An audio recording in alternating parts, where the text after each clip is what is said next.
The first place I worked was so profoundly bad in every way. First of all, I worked a lot more than I work here, right? The first place I ever worked, I worked 80 hours a week. It was hell on earth, dude. We were doing evil things we were doing evil things 80 hours a week. It was bad, in many ways. At the time, I didn't really recognize it, because I was pretty, oblivious. I don't know if I've talked about this, but I was told I tend to wear skirts. I like to wear skirts, because I find them less overwhelming in a sensory way.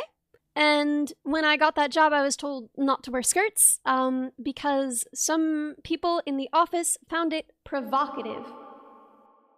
I was like 18 when I got that job. I was actually 17 when I got that job. I didn't realize that this was like sexual harassment, right? I didn't realize that being told like, we can't see your knees or we'll think bad thoughts, even though all of my coworkers wore shorts all the time. So they had never had a woman work there full time before, but they had had an intern a few years before. And her name was Michelle. And I know this because I worked on some code that she'd written, right? So like I saw her name anyway, everyone thought that her name was Melissa. I don't know why, but they just like had a joke about like not bothering to learn this girl's name. But then because I was also a girl, we looked nothing alike, by the way. Like she was not, we were not the same race. Everyone would call me Melissa, which wasn't even the name of the girl who'd worked there a few years before. It was the name that they would call her because they didn't want to bother learning her name. The guy who I reported to directly was in his 50s and married, and he wrote a really sexually explicit song about me that was revolting.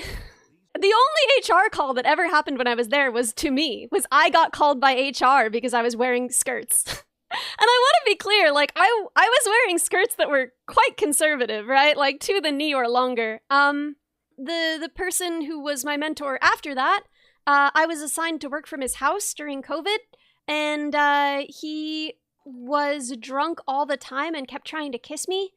And also there was another guy who he was living on his boat because he had beaten up his wife really bad and she had kicked him out of the house. I think the police had ordered him out of the house, but then he still writes to me. It's been years. Every year on around the holidays, he writes to me and he's like, "Hey Ellie, you want to come out and see my boat?" Every year. I've never wanted to see his boat. His name is Mike, and I've never wanted to see his boat.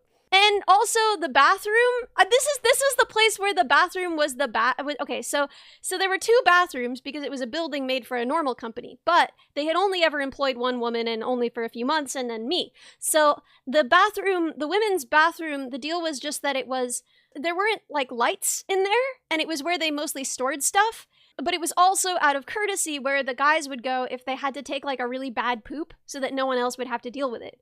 But then I started working there. And, they were like, okay, it's Ellie's bathroom now, which I didn't want my own bathroom. That's weird as well. But then instead, like, they just kept doing that. I would just like be in there with the lights off, like with my phone flashlight, like trying to see where everything was, like trying to step over all the boxes. And like a guy that I worked with would just like come in and just drop the worst dump that ever happened. And I'd just, be there, man. I'd just be there. So what I want to say is, like, people talk about, like, oh, Ellie, this job sounds really bad. And I'm like, guys, this job is great. Jobs are bad. Jobs are really bad. But, like, I don't know. This job is totally doable. I kind of like it. All my coworkers are chill.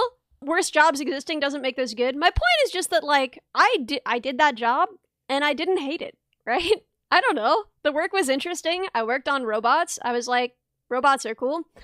And, I don't know. There were decent people who worked there. And so what I think is like, Ellie Baudelaire with a series of unfortunate events. Honestly, here's the thing. That's not that unfortunate. Like, that's not that unusual for tech companies.